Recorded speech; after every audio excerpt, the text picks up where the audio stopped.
Brim, they weren't even soldiers. They were scientists.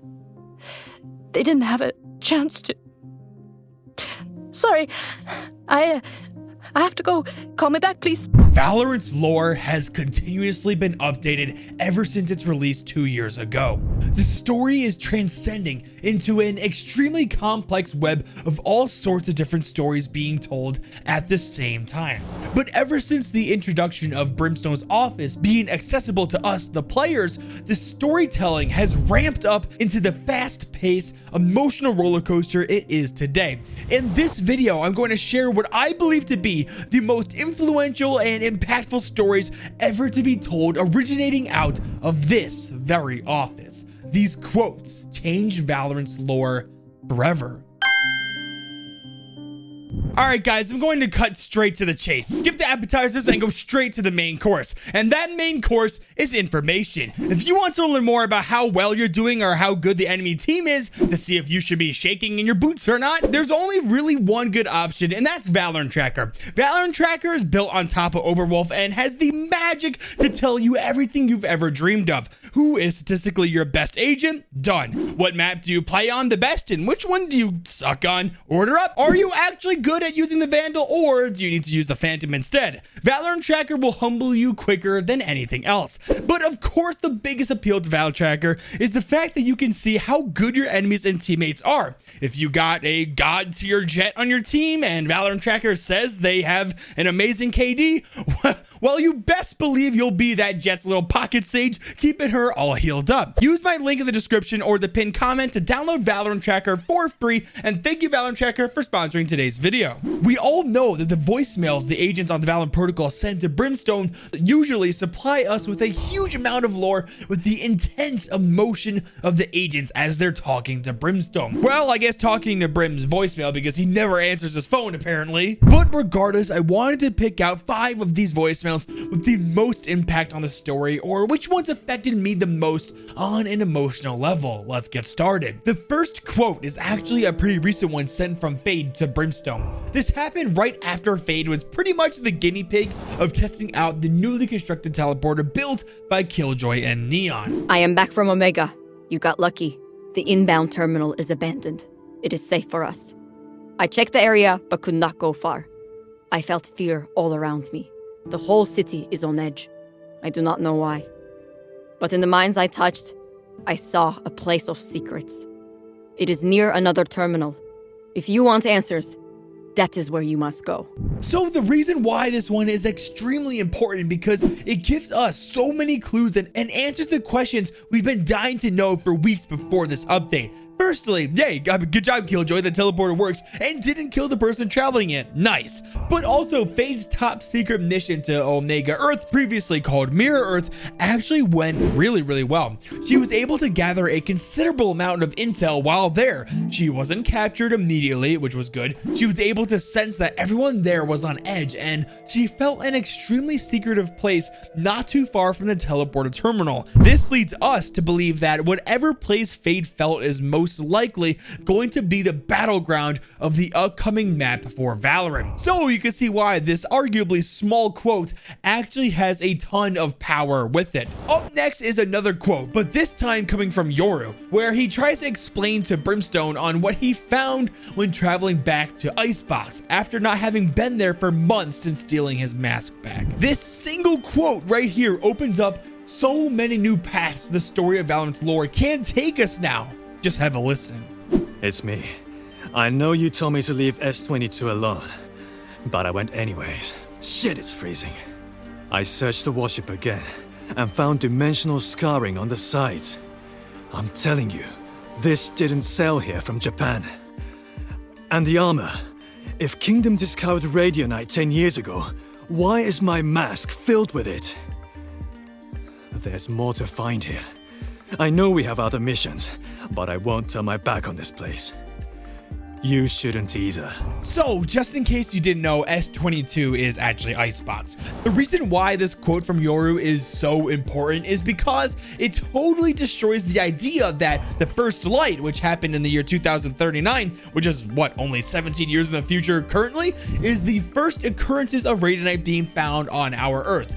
But with Yoru saying that the ancient samurai armor that belonged to his ancestors centuries before has radianite embedded all inside of it, well, we can see that radianite has been here far longer than ever realized. And what were the uses that Yoru's samurai ancestors used for it? He explains that he sees dimensional scarring on the side of the warship that they used. Does that mean that somehow they were able to unlock the power to convert that warship into, well, basically an interdimensional traveling ship?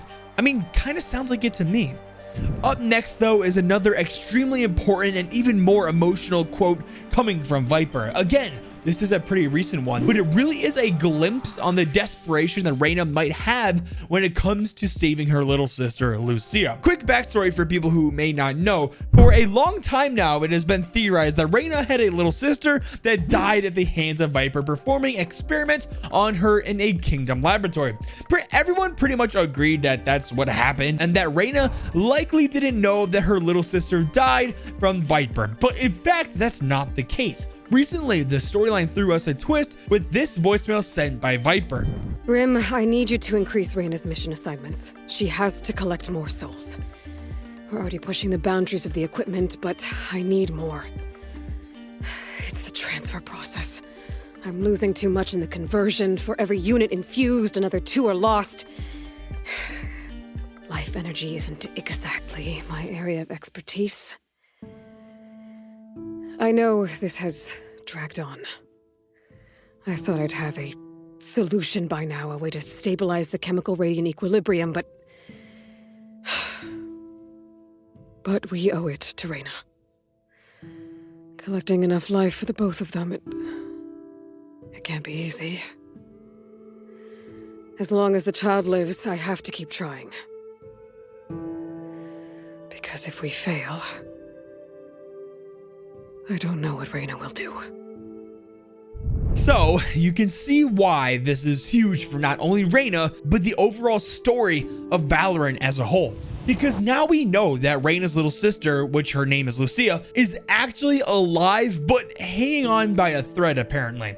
Also, if Viper fails to find a solution to not have so many souls lost in the conversion process, well, if Lucia dies, we can pretty much guarantee that Reyna will use this as a catalyst to begin the stages of the Radiant Wars. I am very interested to see what happens with this story, and I hope you guys are too.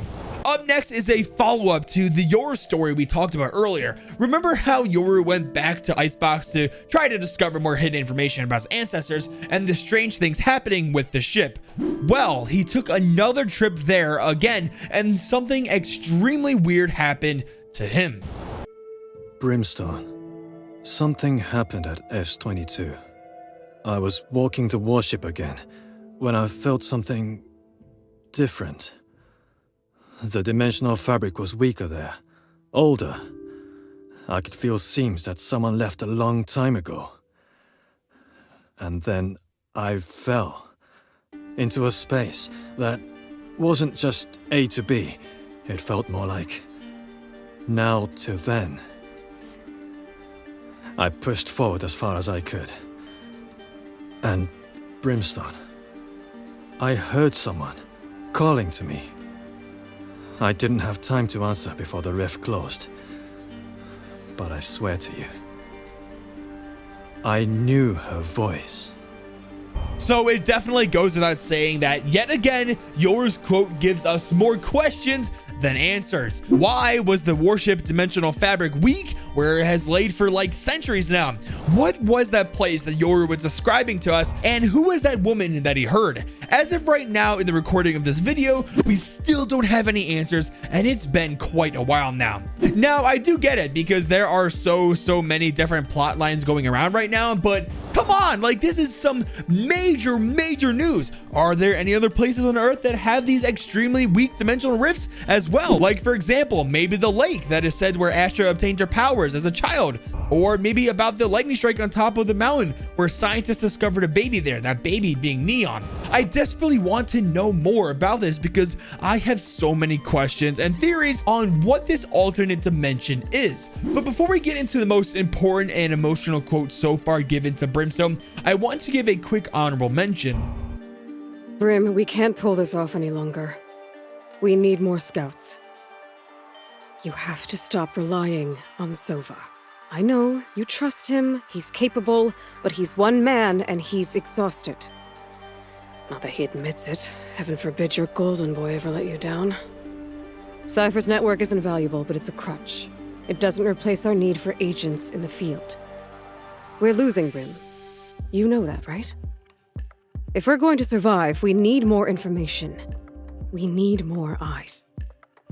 I love this one so much, especially with the "we're losing Brim" part. Viper realizes that if the VP keeps on going at the pace they currently are, Omega Earth will probably win. It also shows the exhaustive efforts Sova contributes to the protocol, and definitely hinted to us, the players, that an initiator will be the next agent. Well, we were right, because Fade was the next member of the protocol to be recruited. Well, here we are at the most important voice line that I believe will eventually have massive ramifications to the Valorant protocol later. We already know via an email from Breach that families of the Everland scientists and faculty that died during the disaster are searching for answers. They've been pressuring the kingdom, and it's only a matter of time before the public knows about the protocol. Killjoy displays her message beautifully, and an emotional message to Brimstone about what she saw while visiting the remains of Fracture. Brim, hey, it's me. Sorry, I keep thinking about Everett Lint. They were light years ahead of us with their LRC program. It was sublime. The data on radionite exposure, the biome acceleration. Even in its failure, it can teach us so much. And yet, seeing the husk of the facility? It's the people.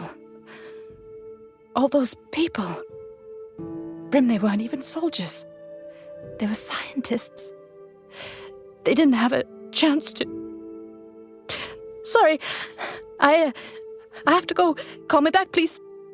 Pure raw emotion. I love it. I guarantee that the people wanting answers on what happened will get them. And the Valorant protocol will be thrust into the spotlight and will most likely be blamed for having Chamber be a member of their team, even if they had no idea the true horrors of what he is capable of. Remember guys, download Valorant Tracker for free. Use my link in the description. Trust me, you won't regret it.